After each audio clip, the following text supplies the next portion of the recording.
Judith went back to the attic the next day. Although she spent the whole of yesterday cleaning and sorting the items in the attic, there was still a lot more work to be done. Judith wouldn't admit it to her parents, but she was actually having fun looking through the clothing that belonged to her ancestors. Of course, she didn't have the chance to talk to her parents since the incident 2 nights ago. Both of them seemed to be avoiding her.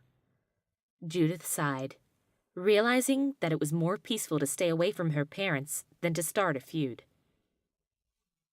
Trying to push the unhappy thoughts from her head, Judith made her way to the back of the attic.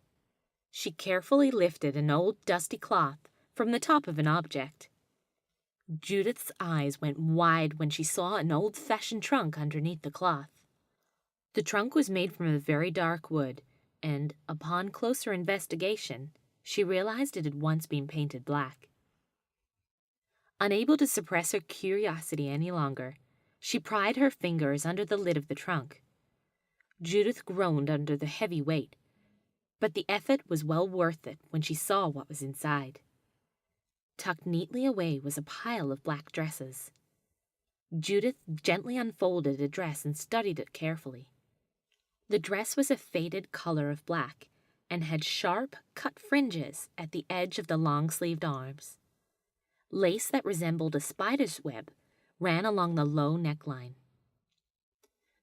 Judith ran her fingers over the cold fabric while wondering who had owned such a beautiful Gothic dress.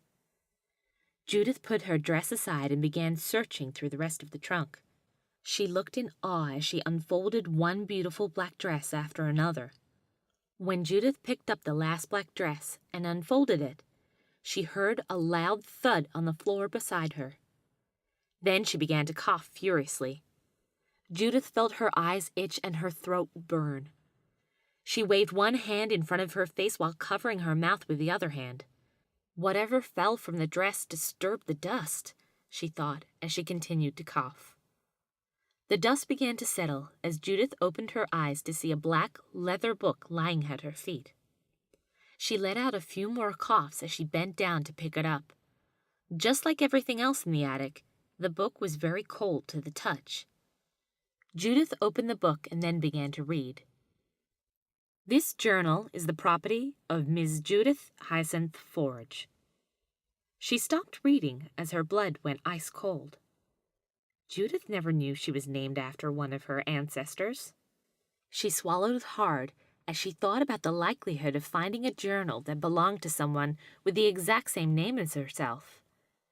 In curiosity, fear, and excitement, she turned the next page. June 28th. 1611. I received this journal as a birthday present from my dear older sister, Iris. I'm so excited about turning 19 today because it signifies the path to adulthood that I'm about to take. The most exciting thing about being an adult is being able to be who I really am. I want to show the world the real me.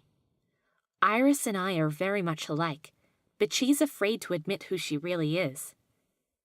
She is the sensible one and has spent endless hours lecturing me on why we must keep our true identity a secret. Iris believes that if we tell Mother and Father, as well as their friends, that we are witches, they will disown and perhaps kill us.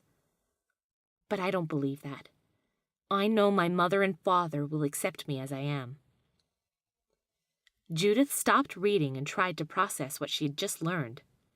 She remembered seeing the name Iris Forge on the family tree diagram that hung in her father's study. But there were no records of a Judith Hyacinth Forge, other than herself, of course.